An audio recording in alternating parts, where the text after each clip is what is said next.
welcome back to the Championship Crowd podcast. It's been another eventful week in the Championship. Even this morning, Darren Moore has been appointed as the new manager of Sheffield Wednesday, joining from Doncaster.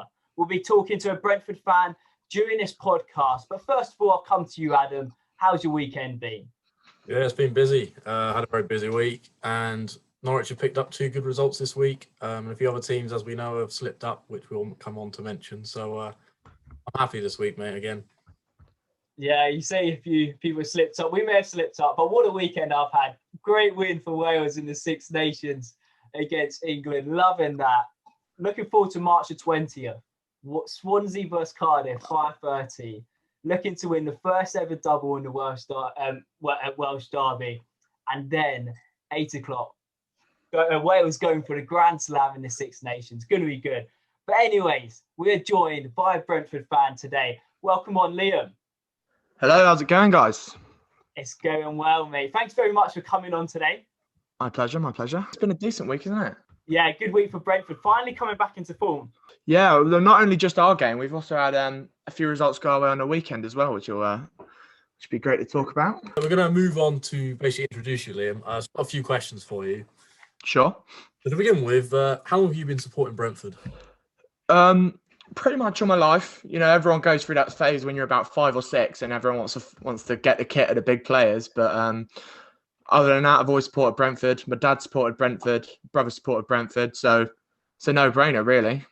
But, yeah. And then in terms of, obviously, you've got a position with BeesTV. Can you talk to us a little bit about that? Mm-hmm. So initially, BeesTV was started by Rajan, who's a massive Brentford fan. Not actually local to England. He's actually out in Dubai. And he asked me to get involved in running the Twitter side because he wasn't really too sure on how it went. And it just went from there, really. We've just been doing random ideas on the YouTube, just going with it, just supporting and just taking it to a new level with the YouTube and the Twitter. And seems to have gone well so far. It's great to carry it on, really. Excellent. What's your sort of favourite memory of recent seasons? Ooh, if we're talking recent... Oh, that's a tough. We're probably talking. Best memory would be when we done Swansea over. I know you dare it, mate, but yeah, it's when we done Swansea over in the playoffs. That was great. That's probably the best one of the recent memories.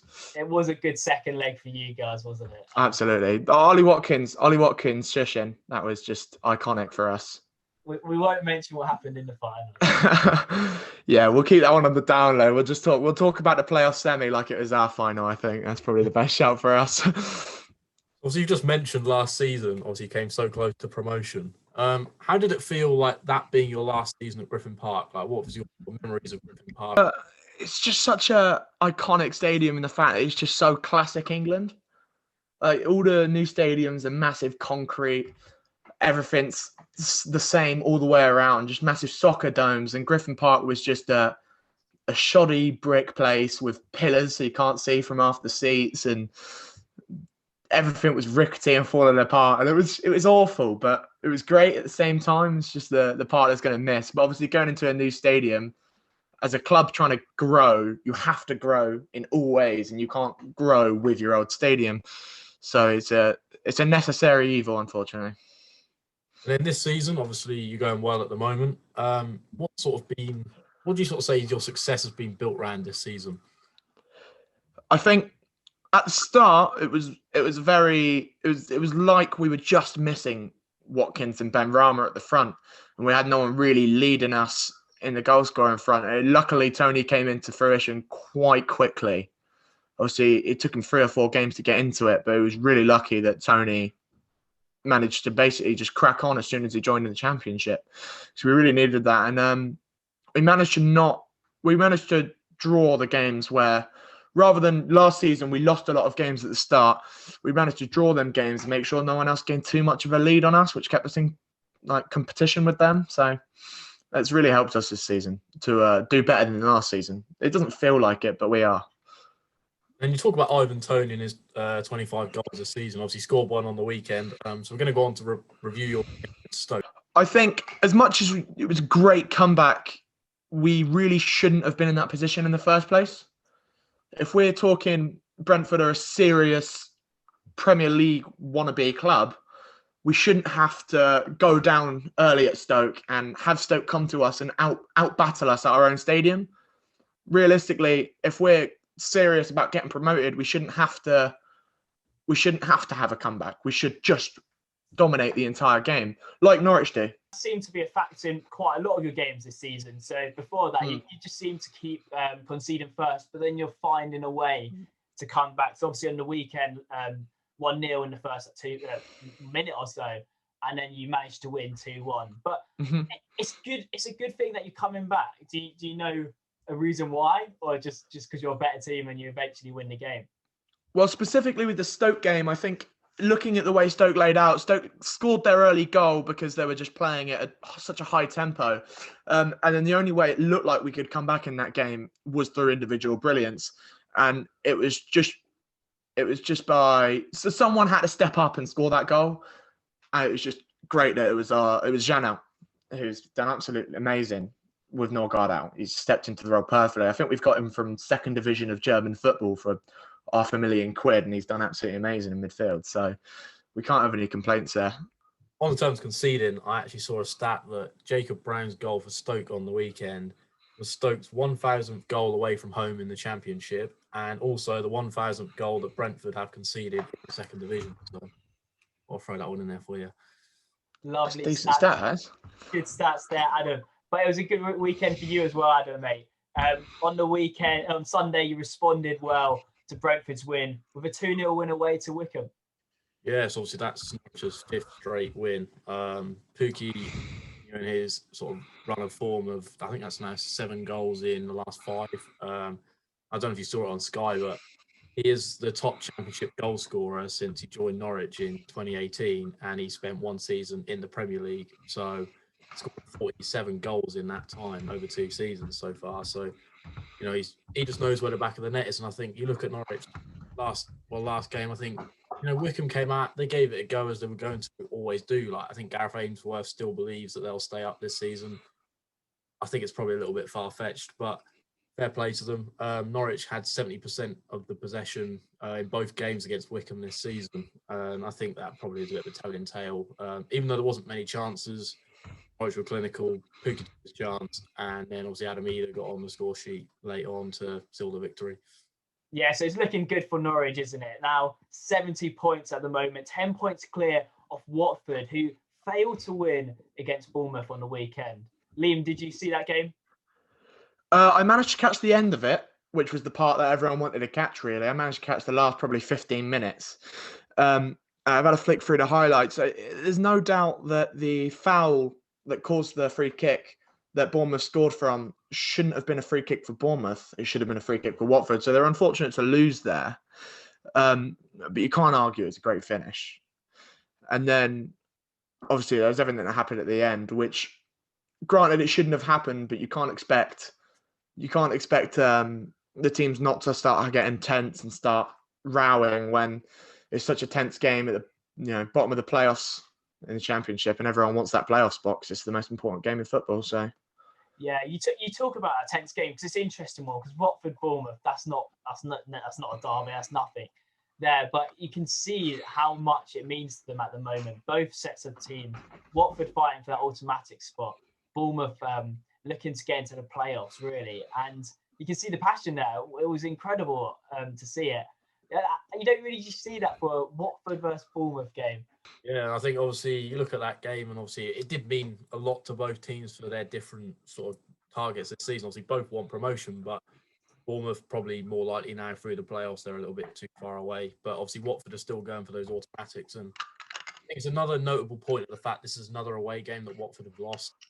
Watford are 9th in the away form table. They've only picked up 22 points so far this season away from home in 17 games, which that's only just over one average of 1 point per game, which is actually more lower form table than at the top. Obviously, the home form is best in the league, but you look at that and you think to yourself, that's probably another notable point in why I don't think Watford will get automatic promotion this season.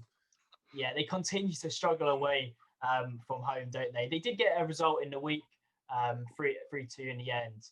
But with Watford losing on the weekend, gave Swansea a chance to go above them, and we failed to take it. We're winning 1-0 and then lost 3-1 against Bristol City. The Nigel Pearson impact, though. So since being appointed as manager on Monday, he sat in the stands on Wednesday to watch their team win, and now they've won against Swansea again. What an appointment, Adam. Yeah, no, it's a great appointment. Obviously, Bristol City, we've spoke about them now for the last, 3-4 podcasts. And their form obviously hasn't been good. I think they lost, was it 5 on the bounce at one point? And they just looked like they were going towards the bottom half of the table and potentially going down to as far as the relegation zone. But obviously, they've managed to turn that round and appointed Nigel Pearson, who, we spoke about it last week. His record at Leicester and Watford has generally been pretty good. So I thought it was a good appointment at the time. Did I expect them to get 6 points this week from a tricky trip to Middlesbrough and a tricky trip to Swansea? Probably not. I think the most notable thing, I don't know what you thought of this, Chris, but obviously you actually dominated that game. 74% possession in the first half and 70% possession overall, having 21 shots, but failed to win. So what went wrong? Yeah, I'm trying to just keep positive from the weekend just because we beat England in the Six Nations and not think about the Swansea defeat. But it was poor. We created so many chances. Should have been winning by a lot. We eventually got our goal for a penalty, which was in the end a bit harsh on Bristol City, but we deserved it. I put it in, so it made us 1-0 up. And we just all comfortable throughout the whole game. Hohan loses possession and they go and score. Gurhey kind of also lost position in it as well. So they leveled it up and then scored from a corner for Palmer. He was beaten on loan in the first half of the season at Swansea. And it's just disappointing because we've been so good at that this season. We've not lost from a winning position at all. And it was just a shock, really, a massive shock. But I guess that's what Pearson does. He gets these results. And it could be a very good appointment. Liam, would you think Bristol City could have a possible chance? And now 7 points off Bournemouth in 6th. Could they, under Nigel Pearson, get into the playoffs? Well, I think it's definitely a possibility. If it's not this season, I think next season they'll have a definite say, especially maybe in the autos. But thinking about the game, you say the penalty was harsh. Would you think maybe that individual challenge was harsh, but the other 2 handballs that should have been, one of the handballs and one of the drags should have been a penalty instead of that one in the 55th minute? Yeah, exactly. I think that's what happens, really. Like, the ref eventually was going to give it, and we've been quite unlucky this season. We just seem to always get a bad refs, but it was an interesting one. I think it was a handball, but it was so harsh. Like, even from a Swansea perspective, I was surprised that we got it just because of the fact that we never seem to get decisions this season. Yeah. From your point of view, it must be quite disappointing to see your team has so much pressure but not capitalise on it at all by not scoring any goals. Yeah, I think, definitely this weekend. Like, previously, we've not been creating enough chances to be scoring goals. But this weekend, we played really well, created so many chances, especially in the first half. Should have been at least a few goals up. And yeah, definitely. It's disappointing. It's disappointing, but I'm pleased in a way because recently we haven't been performing well and we're getting results. Saturday we performed well but didn't get a result. So I'm pleased that we are creating those chances. We've now got to capitalise. Obviously, we've still got those games in hand, 2 games in hand on Watford and Brentford. Win those both. Obviously, whenever you see game in hand, you always think, yeah, they're definite wins. So, but they're not really. But it will be interesting to see come the end of the season. We need to respond well in the week, and we'll talk about that game as well. But going back to the playoff discussion, we saw a big game, Middlesbrough versus Cardiff on the weekend. It ended 1-1. Adam, what's your thoughts on that game? Yeah, so obviously Mick McCarthy, ex-Ipswich manager, he came into Cardiff, and I'll be honest with you again, I think Charlie spoke about it the other week on here. I didn't think that was a very good appointment. Mick McCarthy, he's very defensively drilled. Cardiff, okay, you could look at their team and think that's probably a perfect match, and it probably has become a perfect match. His form recently with Cardiff has been superb. They've picked up wins and draws, and I don't think they've been defeated now in about 8 games. Look at that at the weekend, that was another big opportunity to pick up 3 points. They actually led that game. McNair got the equaliser. Probably a big point for both because you'd rather not lose that game. And then you look at, obviously, the Bournemouth result. Okay, they picked up a win, but they've got some tough games coming up. So they potentially might slip out. And I think if Cardiff can keep that run going until the end of the season, then I think they've got a pretty good shot of being in the top 6. Yeah, so Cardiff are 2 points off Bournemouth, with Middlesbrough 5 points off Bournemouth. But another team that could be up there in the playoffs is Barnsley. They've come out of nowhere, really, winning their last 5 games, unbeaten in 7, and they're only 1 point now off Bournemouth. Liam, could Barnsley be one of those surprise packages for a playoff position this season? Oh, absolutely. The playoffs is looking like it's going to go right down to the wire this year. I mean, it's going to be great to watch it happen, especially with the second place spot looking like it's up for grabs as well. It's just going to be such a great year. When I think Barnsley started their winning run on the Brentford win, they done us over, which I was really impressed with. If they don't get promoted, or they don't at least get playoffs and Brentford get promoted, I'd like to see Callum Styles join Brentford from Barnsley. I think he's a real asset to them. I think we'd be able to take him, which would be quite nice if we can do that. But Barnsley still have games against Bournemouth and Reading to go yet, so they could take points off them and snatch playoff place off that, which would be quite nice for them.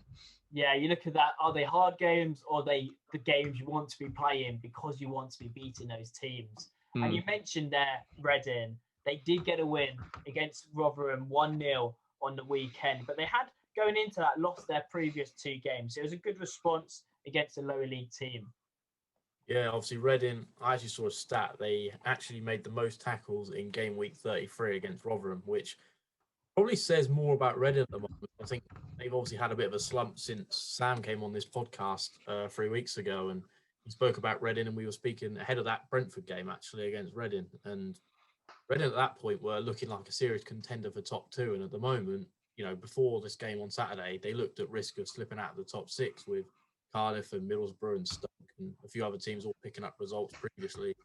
But I think more notably, obviously, Rotherham, okay, they had the 2 games in hand, but their form of the last 4 or 5 games, I think, have been straight defeats. So this was a big opportunity for Reading, and ultimately they took it, despite it being a bit of a stroke of luck in terms of the goal. And they had a few other good chances, but Rotherham will probably be ruining another opportunity to get a win at home and try and drag themselves away from the bottom 3 there.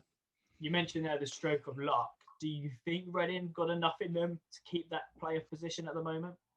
I think it's going to be a bit of a task for them in terms of, obviously, look at those sides below that we've spoken about. Cardiff are just flying at the moment. Barnsley are flying at the moment.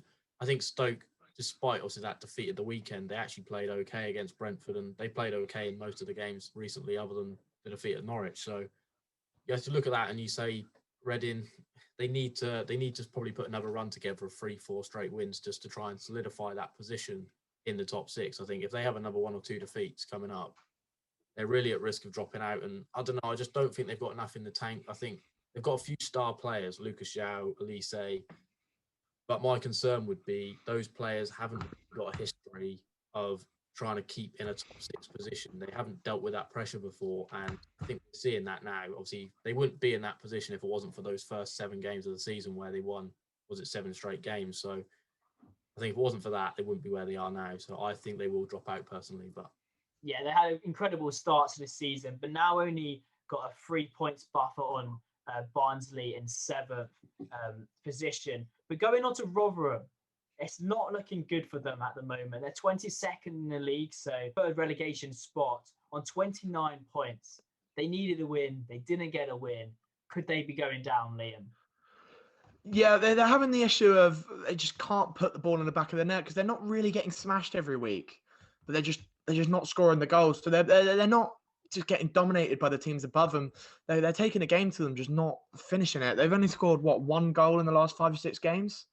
So it's a real struggle for them at the moment, but they seem to be destined to be the team that just goes up and down between the 2 leagues. And it'd be nice to see them change it, but they really need to just finish 4th bottom and then work on it the next year and just do what Villa did in the Prem, finish 4th bottom and then have faith in what they've got and build a sort of a solid squad. You mentioned that 1 goal. It's been the last 4 results. They've lost 1-0, and then they lost to then Cardiff 2-1. And so that's 5 defeats in a row. And it is kind of the curse of the podcast. We were praising them up in our first podcast, if I remember rightly, for managing to get a run together, creating a good form. They had won 3 in 4 games. But they are looking bad at the moment, and they're not scoring. And they've got to score. if they want to stay up.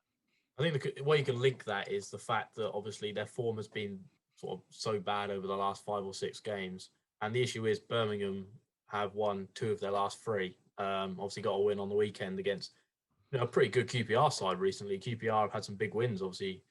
Beat, I think, was it 4 of the top 6 I mentioned last week? They beat Watford and Brentford and Bournemouth. They've beaten them all. And I think you look at that and you say to yourself, if Birmingham are going to start putting some results on the board, that's probably not going to help Rotherham because, all right, they have those couple of games in hand, but they don't mean anything if the teams above them are keep winning because when Rotherham aren't getting the results, those games in hand ultimately mean nothing. So what do you think of that Birmingham result of the weekend? Do you think Birmingham are going to go down? I think it was a great result to come back against QPR. As you mentioned it, QPR like one of the form teams in the league at the moment and this year.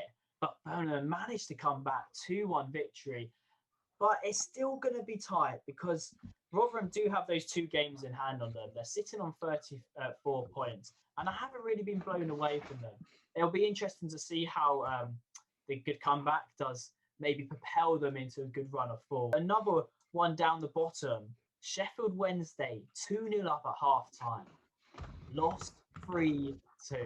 How did that happen, Liam? Well, the sign of a good manager really is being able to change. Like everyone can win a game if they're given the right tools, but being able to change a game when you're that drastically losing, go half time, switch it completely on its head for the second half is, I'd say, the key sign of being a good manager. And they've done that absolutely perfectly. It's just they've gone in at half time. I don't know what's been said. I think they've gone for a more structured midfield with a diamond, and it's worked wonders. And they've just absolutely blown out the park in the second half. It really shows desire to win the game. I mean, anyone can win a game with hard work. Like skill, you can have skill, but if you're not going to work hard, the skill means nothing. And Luton's come out in the second half and worked hard to take it back. So it's the same as Birmingham, really. They worked hard to take it back, and that's the things that will save them, really. Yeah, what a comeback. What a team talk there for Nathan Jones at half-time to respond. Luton, they look like the mid-table team. Nothing's going to really happen towards the end of the season. I think Luton are pretty solidified in that sort of mid-table bracket. They'll be safe for next season. And, after last season when they had that dramatic escape second half of the season, I'll be very happy this season just to have pretty much secured safety already at this point of the season. And I think next season they can try and build. They've got quite a lot of good young players there who have obviously got some championship experience the last couple of seasons. And they'll be hoping to try and go higher again next season. I think Nathan Jones obviously has a very good relationship at Luton. And I think the one thing Luton probably misses the fans. They're another one of these clubs at the bottom half of the table where they rely on the fan. They are ultimately the underdog probably in most games. And the fans are what get them over the line, get them results. And next season, they'll be hopeful of a better season than what they've had this season. Yeah, you would think the fans will play a big impact in them. But it was towards the last season when the fans weren't there, they managed to survive out of nowhere. But as you said, that is probably Nathan Jones coming back in as manager being a big impact. And we talk about managers there. We mentioned at the start of the podcast, so Darren Moore has been appointed Sheffield Wednesday's new manager, coming from Doncaster, so League One team, sitting in 6th position. What do you think about that appointment? Honestly, Darren Moore obviously has got Premier League experience on his CV with West Brom. Didn't do very well with West Brom in the Championship, hence the change they made. I think, obviously, doing well at Doncaster. They've had a bit of a slip recently. Obviously, they sold Ben Whiteman to Preston, and I think that's coincided with a little bit of a drop in form for Doncaster. Obviously, Darren Moore's seen Sheffield Wednesday, and let's face it, Sheffield Wednesday are a bigger club than Doncaster, and obviously that's a big opportunity. My concern for Darren Moore would be, I've seen some tweets actually put out and about this morning, that ownership at Sheffield Wednesday, Shanziri, is not a good place to be going. And I think obviously Doncaster, the position they were in, could have potentially got promoted this season. And I think obviously you add that now, he's going to a team that are not from relegation, but unless they start picking up some results and, dropping a 2-goal lead to lose at Luton is not a good way to start that. I think they're probably going to get relegated, so he'll end up back in League One next season. Only hope is that he's a bigger club and potentially could turn them around next season and try and build from there. Yeah, so Sheffield Wednesday on 28 points in 23rd position with only one game in hand. So it's not looking good for them. So as you mentioned, it'll be interesting to see if Doncaster can manage to get out through the playoffs. And it could be Sheffield Wednesday going back down to League One. that might be the reason for the appointment. They might think he's got League One experience. If they do go down, they've got that factor. But as you say, their ownership has let them down in the last few years, 100%. There's a few other results on the weekend. So Preston won 3-0 against Huddersfield, and Blackburn drew 1-1 against Coventry. Last week, we were previewing the East Midlands derby. And that game happened on Friday, Adam. 1-1 between Derby and Nottingham Forest. On this podcast last week, I made the prediction of 0-0 and I said draw. I mean, I wasn't a million miles off. Obviously, both teams managed to get the goal and make it 1-1. That means that both games finished 1-1 this season, so neither side has the bragging rights this season. It's obviously finished level pegging. I think, obviously, for both sides, because they picked up that win during the week, Friday was kind of a free hit. Obviously, they were still trying to be playing for that pride of the East Midlands, but on the whole, it was just let's try not lose this game, and we're pretty much safe for this season, and we go again next season in the Championship. And I fully expect both sides will have better seasons next year. I think they both underachieved, probably Forest more than Derby, actually. Both underachieved this season, and they'll be hopeful next season in, probably be another tough division. They might be able to try and aim for those playoff places or promotion next season, because they are probably both Premier League teams based on history. Yeah, you think with Rooney's form, Derby definitely have a chance next season to really mount themselves as a good team in the Championship, maybe even looking for promotion. But anyway, that wraps up our review of the weekend games. And now we're going to go on to a game. It's case for promotion. We're joined, obviously, by Brentford fan Liam. And what's he's going to do? He's got 30 seconds to argue the best case why Brentford will get promoted this season. Adam, as a Norwich fan, will be judging how good he is. But Adam, you can't judge on how much you think Norwich will get promoted and Brentford won't. You have to judge by the way he argues his case. So what's going to happen is you can't say Brentford, Ivan Toney, or Thomas Frank, and you just have to argue why Brentford are going to get promoted. You're ready, I think I've got a good basis. He's got a good basis. You're sitting second in the Championship. Surely strong favourites of getting promoted. Liam, case for promotion starts now. Right, so the Bees, right, we've scored. What's the Premier League all about, right? It's all about goals. Okay. We've scored 61 this season. There's no doubt about the fact that if we go to the Premier League, they want to see goals, we can provide goals. Obviously, we've got a top scorer in the Championship, naming no names. So I think if he goes to the Premier League, he's probably going to score about 35 odd goals in the Championship this year. If he goes to the Premier League, he's most likely to score probably about 15, 20. So we've got a good shout at that. And then we're solidified at the back. We've got a young left centre back. That's it. Time's up. 30 seconds. Time's up. Quick 30 seconds. It's much quicker when you're under pressure. Very good stuff. Very good stuff indeed.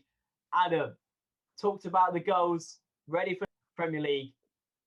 Are they getting promoted? What are you giving him? Obviously, we've had some good arguments over the last few weeks. To obviously put this one into context, I think is another really strong argument. I'm going to go with 7.5 out of 10. 7.5 out of 10. Very good score, Liam. I'll take that. I might be a bit generous. I started stumbling at the start. I had to get my points straight. Yeah, no worries. It's the pressure of it that definitely has it. I think puts you above Reading fan Sam, but you won't be pleased to hear that you're below QPR rival Charlie in their league. I mean, cases. as terms as QPR and Reading, it's quite hard to argue the fact that they're going to get promoted. With Brentford, it just does it for you, doesn't it? Yeah. You just got to say the Bees, and then all of a sudden you think promotion. So, it does its job for me, really. Exactly. We talk about promotion, but you've got a massive game on Wednesday night that you have to win. 5:30 kickoff away to Norwich. Do you think you're going to win that? I'm 100% would take a draw there. 100%. Okay. I think. Well, we're missing.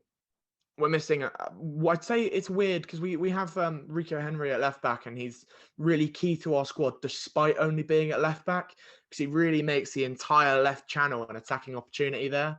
And I don't really fancy Sergio Canos to be able to do it on his own on the left side there, especially against the best team in the league. So I really would take a draw going away from there, and I wouldn't be surprised if we lost. But obviously, I'm not going to go into it expecting a loss because it's going to be rare for us to go into a game as the underdogs this season. But last season, we were the underdogs for promotion, and up until the point where we were expected to get it, we didn't get it. So we kind of thrive as underdogs. So I think it'll be interesting to see it anyway. I imagine it'll be a high-scoring game, especially with how we've been at the back recently, conceding early. I'm probably saying 2-2. 2-2. So that's another draw. Earlier in the season, we did see a draw between you guys in the 1-1 draw. Yep. What was your thoughts on that first game? It was fortunate that we didn't let them get the extra 2 points on us. If we had, then they would have slipped away from us. So that goes back to where at the start of the season we were lucky that all of our failed games where our team was gelling, they weren't losses because then they would have ran away with it. They would have ran away with the 3 points. So as much as it's a draw, it's still a very fortunate game for us, that one. But you will take a draw. I think surely you want to be going for a win. Do you not want to expand that lead on Watford and Swansea? It'd be absolutely amazing to win. I just think I'm being cynical here, as a lot of Brentford fans are. But I think it's just really unrealistic to go away to Norwich and win, especially considering we've been on quite a shaky run. Yeah, we've got a win against Stoke, but we really had to fight for that one. So it might be unrealistic. It'd be great to have it, but if I had a draw, I wouldn't be disappointed. Yeah, and I'd be ecstatic with a win, though, 100%. I think you're joined with your predictions with most of the Twitter audience, probably favouring the Norwich, aren't they, Adam? Yeah, so as we sit here, we put out a poll this morning, and so far we've had a number of votes, and 67% of you think Norwich are going to win, 20% of you think it's going to be a draw, and 13% of you think Brentford are going to win. So I'd say they probably do favour Liam's argument there. And from a personal standpoint, I think Brentford at home is going to be a difficult game. I think the one thing you could look at is Norwich's home form this season. Only one defeat, and that came against Derby in the 90th minute with a Wayne Rooney free kick. I actually sit with Liam on this. I would actually take a point on Wednesday night. I think one thing it would keep is Norwich's 7-point gap to Brentford. It would also keep the gap at least to 8 points against Watford, depending on their result, obviously. And with Swansea's sort of few slip-ups recently, it would obviously continue that gap between us and Swansea as well. So I wouldn't be against a draw. I'm hopeful of Norwich getting a victory. I think you look at our form, 5 straight wins.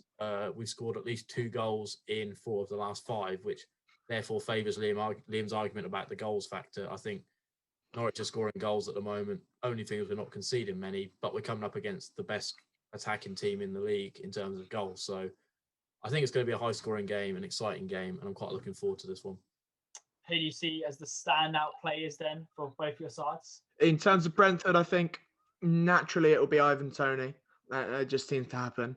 I feel like if we don't play Jensen, we're in big trouble. I think he's really required to be able to try and win the midfield battles. Not the physical battles, but to be able to outplay their midfield.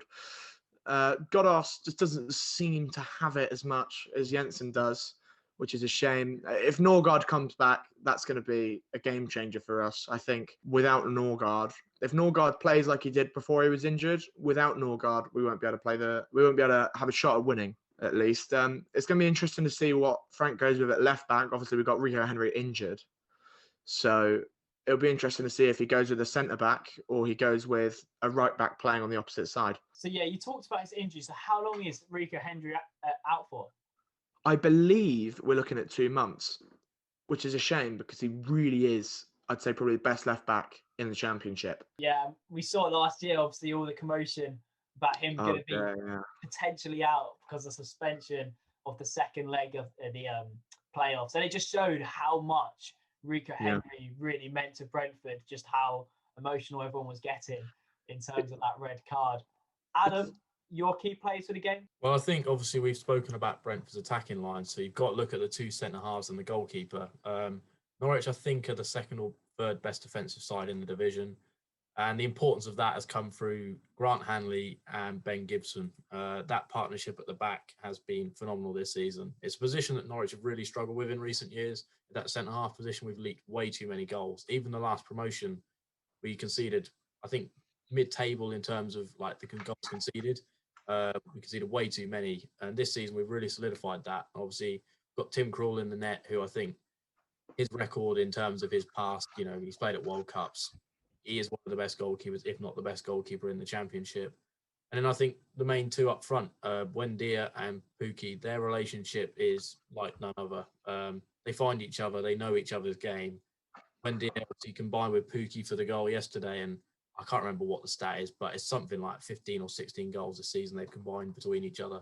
And I think their combination and Pukki's form is probably going to be pivotal in this game as to whether Norwich manage to get a win or at least get a point. And I expect a difficult game, and I think those are the key players. Yeah, Buendia and Pukki have been influential with you. You mentioned Krul as well, but didn't perform well against Swansea with that first goal conceded when you lost in that big game. We heard Liam say 2-2. What's your prediction, Adam? I think it's going to be a really good game to watch. Like, I think even if you're a neutral, you should get on this game and watch it because it's going to be an interesting one. And obviously, it's two sides going at the top. The only thing I'd say is the pressure is slightly off Norwich in the sense that we've got that 7-point gap to Brentford already. We've got that 10-point gap to Watford. We've got 11 points to Swansea. Obviously, they do have a couple of games in hand, but it's obviously the gap. You'd rather have the points gap. I think that's probably going to play into this. Norwich don't have to as much go for this game. They probably could settle for a draw. But I think in the form we're in and our home form, I'm just going to pip us to nick it 2-1. But I think it's going to be an interesting game, going to be a tight one. Yeah, I think that argument about the draw, that I think definitely for you guys, a draw is fine. And even hearing Liam, I was interested to hear that he actually would take a draw here, even at Brentford. Probably you would think towards the end of the season, all these Brentford, Watford and Swansea got to keep winning if they want that second spot. But it's interesting. So I think I might go for a draw as well. Both of you, just hearing the fact that you both would take a draw, it looks like it's going to be set for that. But then you could look at it that both of these teams are very good going up at the top. That will it be split? Will it be a draw? Well, surely one team's just going to edge it with their attacking ability. I think I'm going to go for a 2-2 draw as well, Liam. I think if anyone's going to edge it, it'll have to be Norwich on the basis that our left side is just quite weakened at the moment. Again, I sound like I love him, but Rico Henry missing, a winger can really torment Sorensen if he's playing left back. So if anyone's going to edge it, it'll be Norwich. But I hate to say it, but it's being realistic. I think the only notable thing in this game is that Todd Cantwell was missing yesterday, and it looks like he might be missing midweek again. And he is the man who tends to play on that side, and he's been in very good form the last month. So I think if he's missing again, that might obviously make that argument of Rico Henry slightly less important. The only thing is Norwich have got Onel Hernandez coming in on that position, and his pace and exciting sort of wing play is one of the best in terms of he's so quick. He knows how to be a man. Yeah, that's one of the things that's worrying about Norwich coming up against Brentford, because our only left-footed option realistically is Sorensen. So we can play a right back playing in left back, but obviously he's going to be wrong-footed and not natural, and he won't be first team. Or we could go for the centre back option, which I don't think he can deal with the pace and the trickery of it. Sorensen just isn't naturally out there, so it is a worrying one for us. Yeah, I think the Cantwell could be a blessing in disguise, because I think Hernandez would really be able to target that weakness with his pace, as you mentioned there, Adam. So it'll be interesting to see. But there are many other good games happening midweek. Another notable one, Bristol City, we mentioned earlier, under Nigel Pearson. They'll be looking to really go for that push of the late push to the playoffs. If they want to get there, they need to beat Bournemouth, don't they? Well, yeah, because I think you look at that, obviously Bristol City, they can beat Bournemouth. They narrow that gap down to Bournemouth to 4 points, which with 12 games to go, there's every possibility you can narrow 4 points with Bournemouth. All right, they picked up the win at the weekend, but before that, their form had been a bit ropey, a few wins, a few draws, a few defeats. Bristol City, if they can get that win, their confidence, 3 straight wins, would be potentially looking at something like what Cardiff are doing in terms of they're just grinding out results. And once you start grinding out results in the Championship, the momentum takes you. And I don't think Bristol City will be in the playoffs, but I do think if they can win this game, it gives them a chance. Lose this game, I think that's their season effectively over, and they can start building ready for next season. The only interesting thing is that Nigel Pearson has only been given a contract till the end of the season, which Whether that's to do with finances or whether that's to do with they weren't sure of the appointment, I'm not too certain. But I would imagine that he'll get the job, and I think next season is where Bristol City will build. But for this game, obviously, it's a big game for both. Bournemouth need the win as well because those teams below them are just picking up form, and with Barnsley and Cardiff hunting them down, that's pressure. And Bournemouth obviously have been used to pressure in recent years in terms of relegation battles in the Premier League, but not the pressure of trying to get a playoff place. So yeah, you mentioned the 6-month contract. Listening to his first press conference, it seems to imply that he thinks it also makes financial sense in terms of they've obviously given these other managers time and then it hasn't worked out. And also just the fact that it's a quick appointment halfway through the season. But he does feel like he will get the job. But obviously he's going to have to get results to get the full-time, a longer contract. But it'd be interesting to see. Obviously, I'm going to be keeping a close eye at the 8:15 kickoff on Wednesday. Swansea versus Stoke. Really need to get back to winning ways. Liam, obviously you want Stoke to win that. You watched them the other day. Do you think they could have a chance of beating Swansea? Definitely. We're looking at Swansea against Bristol this weekend.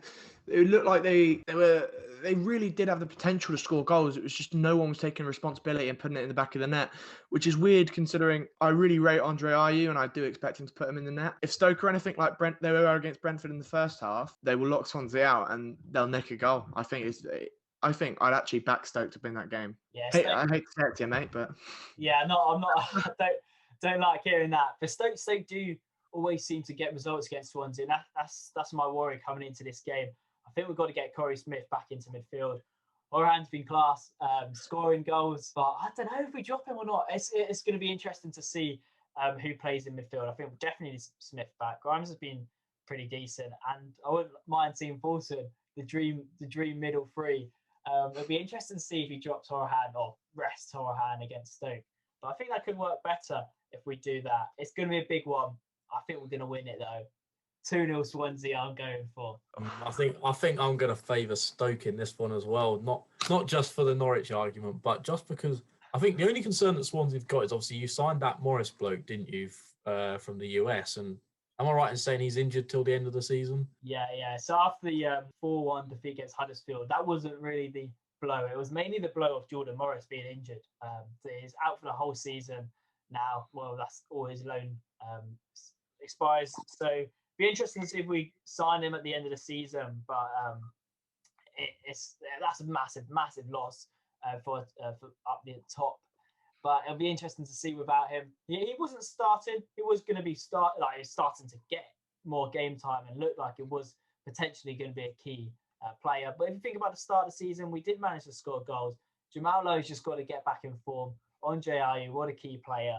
It'll be interesting to see. I think this is the crucial game. If we win, we're really up then in the promotion battle. If we don't win, then we're looking for a secure playoff position, really, and then just mounting for those, really. Yeah, exactly. I think, obviously, for you guys, obviously, you've not had that striker all season, really, so it's probably not as much of a loss as it is for, say, Brentford losing Tony or Norwich losing Pookie, because you've already acclimatised to not really having that target man as such. So I think you've just got to start picking up some wins again. Obviously, I would say this is probably your worst spell in the season. Would you agree? In terms of form, I think obviously the other day we played much better than we had been, but we had been on a run of not playing well, but still getting some results the last 3 games before that. Obviously now 2 defeats in the last 3 games. It is a bit worrying, but it's not to the level of the Brentford and Norwich maybe slipped up for around 3 games. So I think it's just one of those things in the Championship. You're going to win some games, you're going to lose some games. So at the moment, it's not worrying sign. Obviously, if we lose or draw against Stoke, it's a bit more worrying. There's a big game on Tuesday night, though, before all those Wednesday games. It's down the bottom. So Huddersfield versus Birmingham. How do you see that game playing out? Difficult one. Obviously, Birmingham, I've spoke about their home form on this podcast a few times. I think Saturday was their 3rd win at home all season in 17 games. They've only picked up 12 points at home. So it probably favours them going away from home. And Huddersfield, I think other than that result they got against you guys, they haven't won any other games, I don't think, in 2021 in the Championship. So overall, they're struggling. And they've gone from Huddersfield at one point were just outside the playoffs. And then they've had a dramatic drop since the turn of the year. And my concern would be if Huddersfield lose this game and Rotherham manage to pick up a win on, was it Tuesday or Wednesday they play? I think if they manage to get a win, that's when things could get interesting for both these sides, obviously depending on the result, because they're both at risk. I think Huddersfield need to turn the form quick and they need a few wins. Birmingham, the only thing is they have started to pick up wins. So for that reason, I would probably back Birmingham in this game. I think against Norwich, they're very good, really impressive, and they were good again against QPR. So I would probably back Birmingham in this game. Yeah, and then you mentioned the Rotherham game. That's Wednesday, 7:45, away to Sheffield Wednesday. It's really what team wins that is going to be the team that's fighting to stay up. And you think if you lose that game, then you could be going down with Wickham as well. On the weekend, not loads of standout games. Liam, for you, you're hosting Rotherham. Probably going to win that one. Yeah, I think that's a nail on the head. We should. I can't see any reason we wouldn't win that unless there's a genuine massive slip up or a real big injury to Tony. I can't see any reason we'd lose it. I mean, Rotherham are desperate for it, so they may come out and just out battle us. That's the only real possibility for them winning it. But I can't. Stoke can out battle us because they are up the table and they work hard, whereas Rotherham don't have the quality to match the ability to out battle us. So I think we'll just play through them while they work hard. But yeah, I can't see us losing that, unfortunately, for them. Yeah, you imagine you should win that as well. Yeah. So Liam, Brentford fans have listened to you today. They want to keep in contact with you. How do they follow you, mate? So the best place to go is at BeesTV on Twitter. That's where I manage the BeesTV brand on there. Or you can hit up BeesTV on YouTube, where we do small podcasts like this, but a little bit smaller and all Brentford related. And we do match watch-alongs, which have recently been introduced. So head over there and see us then.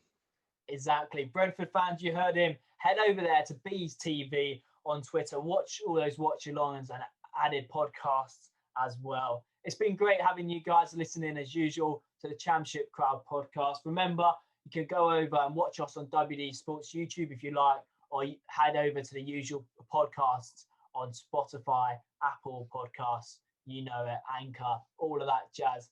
Adam, mate, any last words?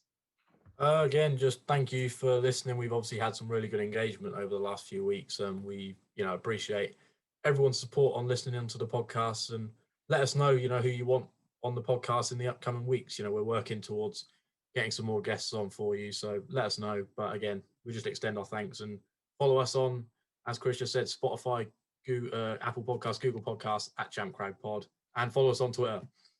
Exactly, you heard him, at Champ Crowd Pod on Twitter. Enjoy your week.